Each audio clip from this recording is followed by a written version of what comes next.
Yeah, take a look at Miranda's report if you haven't already. And in fact, do more than take a look. Victorian blood, it's an issue here in this book as well, is it not? Clearly. Well, Lucy's penetrated by not only Dracula, but also with the blood of 3 other men. Her husband, Arthur, one-ups them all.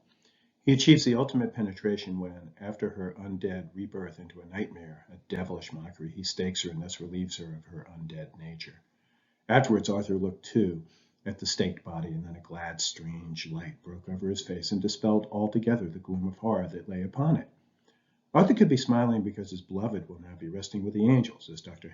Van Helsing claims, instead of haunting the earth with her undead brethren. But its reaction is suspiciously happy, considering the horror of staking one's wife, or anybody for that matter, resembling more closely the, quote, after-sex glow that would result from human intercourse. Maybe we've seen enough. What do you think? Have we seen enough? Do the math. Staking, I'm following the logic of the previous critical comment, which was offered by a graduate student in the Claremont School.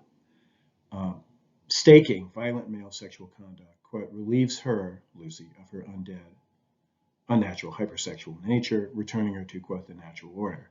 But now she's dead, really most sincerely dead, to quote the corner from what famous American film? That it's kind of got its own little gothic dimension to it, does it not? Some of you may be writing about this topic. I'm well aware of that. I don't think I've scooped you.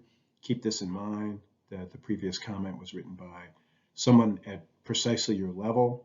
So do not perform critical genuflections before the language on the previous screen. It struck me as a fairly representative kind of comment on this scene, and didn't feel too bad about sharing it with you because I think most of you will get beyond what's being said in that comment. We'll certainly be able to supplement it, and will in fact do more math. I think there's a lot of math to be done, so to speak, with the details of that passage and with the complex kind of pattern of ironies that attend upon the passage, and the complex kind of pluses and minuses. You have to do a lot of math to figure out what you have at the end of your equation, right? But this, I think, we can take away from it safely, not scooping anyone, right? As you're going about writing your papers, that if nothing else, the book would appear to stage a rapprochement, it's a wonderful French term, between sexuality and mortality, not to mention sexuality and morality. Sexuality and mortality, sexuality and morality, men and women, also men and men, maybe more so men and men, more about men and men than about men and women. It's about men and women, so it can be about men and men as opposed to vice versa. Some have said such. Here's another critical comment. That's from John Allen Stevenson, who wrote a fairly celebrated essay on the sexuality of Dracula, subtitled The Sexuality of Dracula. Quote, that Dracula concerns competition between men and women, but between men, for women can hardly be questioned, John Allen Stevenson asserts. Passages like these, he's just quoted a couple of passages, can be multiplied almost indefinitely. But what is the nature of that competition? A good question, but really, Dracula concerns competition between men for women? Well, yes, really. Cutting to the chase, go to chapter 23, Dr. Seward's diary, page 422 in the Puffin. I know we have innumerable editions out there, so I'll give you a moment to find this. Or I'll allow you to just stop the video and find the page, this page, which has a passage on it that I think a number of you might have chosen, might still choose. Can't choose it now because I've chosen it. Right? It's my contribution to the assignment for the week, the discussion board assignment for this week, which is to, of course, name some crucial passages. This is one, it seems to me.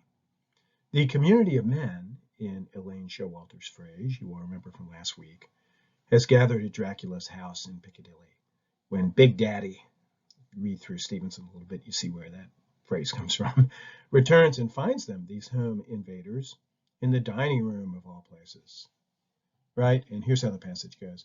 It would be impossible to describe the expression of hate and baffled malignity, of anger and hellish rage, which came over the Count's face. Finding them there, his waxen hue became greenish yellow by the contrast of his burning eyes.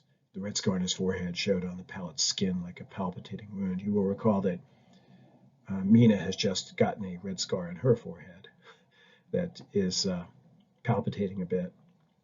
The next instant, with a sinuous dive, he swept under Harker's arm ere his blow could fall, and grasping a handful of the money from the floor, dashed across the room, threw himself at the window. Amid the crashing glitter of the falling glass, here's Dracula as scene chewer, right? He tumbled into the flagged area below. Through the sound of the shivering glass, I could hear the ting of the gold as some of the sovereigns fell on the flagging.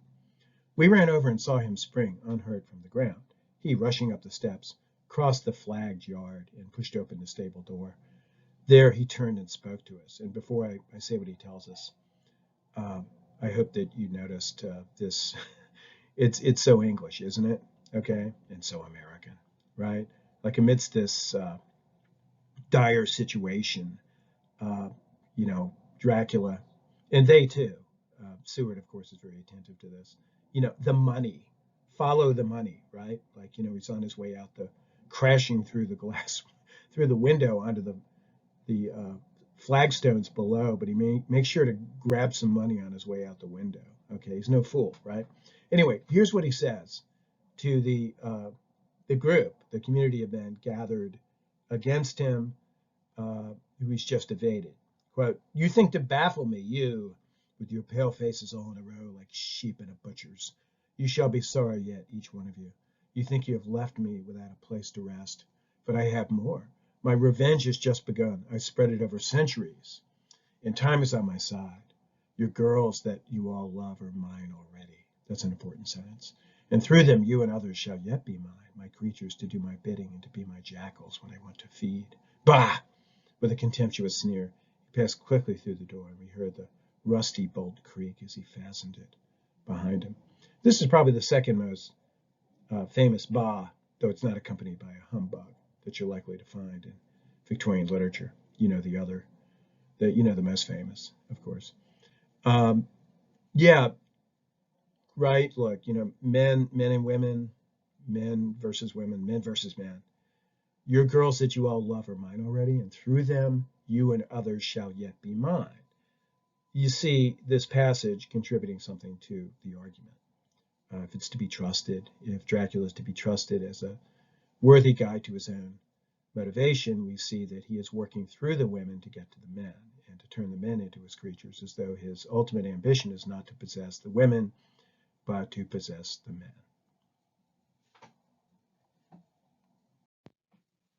Returning to the critic Stevenson, seems like a good moment to do that. That Dracula concerns competition between men for women can hardly be questioned. Passages like these can be multiplied almost indefinitely. Passages like the one I just quoted. But what is the nature of that competition? Certainly a number of readers have agreed on one interpretation. I think maybe you can tell Stevenson doesn't agree on this interpretation. As these readers would have it, the horror we feel in contemplating Dracula is that his actions, when stripped of displacement and disguise, are fundamentally incestuous, and that Stoker's novel is finally a rather transparent version of the, quote, primal horde theory Freud advanced only about 15 years after publication of the novel in Totem and Taboo. According to this interpretation, as one adherent has it, almost a donné of Dracula criticism, the Count, undeniably long in the tooth, attempts to hoard all the available women. So he's the big daddy, trying to gather the women to him, leaving the younger generation, his sons, no recourse but to rise up and kill the wicked father, thus freeing the women for themselves. The novel does concern how one old man, centuries old, he tells us, struggles with 4 young men and another old but good man, Dr. Van Helsing, for the bodies and souls of 2 young women. But to call that strife intrafamilial, as Twitchell does in Dreadful Pleasures, or to say that all the characters, including Dracula, are linked as, quote, members of one family, as Richardson says, seems to be and here's Stevenson showing his own cards, seems to be more of a tribute to the authority psychoanalysis, Freudian psychoanalysis, enjoys among literary critics than it is an illuminating description of Stoker's narrative. And in fact, Stevenson will go on to replace the psychoanalytic reading of the book with an anthropological reading of the book, which we may just get into. On Wednesday, I am at this point going to leave this question, I think, vibrant on the table, hopping around, a hot potato. I hope it's of interest to you. Not just the anthropological versus the psychoanalytical, but just the larger question of what is the fundamental conflict that we are to which we are bearing witness in Dracula. Strikes me as a question that I believe is in sharp focus for us right now, and I hope that we can take it up on Wednesday. I'll see you then.